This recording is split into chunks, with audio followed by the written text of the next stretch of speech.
Vi er flere, end du tror. Over 1 million danskere lider af mindst én autoimmun sygdom.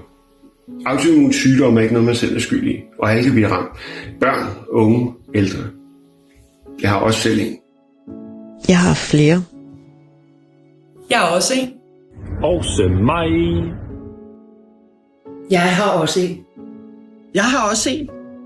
Hej, mit navn er Jens Jørgen Spottag. Jeg er skuespiller og menneske.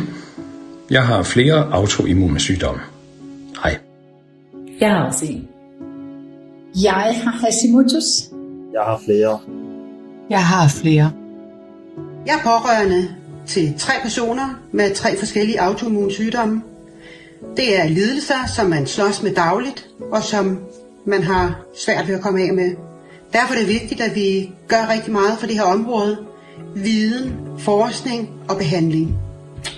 Det skal vi gøre. Over 1 million danskere har mindst én autoimmun sygdom, og antallet af danskere, der har autoimmune sygdomme eller relaterede sygdomme tæt ind på livet, er omfattende. Men ikke alle tænker over det i dagligdagen. Mange står tilbage med oplevelsen af at stå alene og at være isoleret.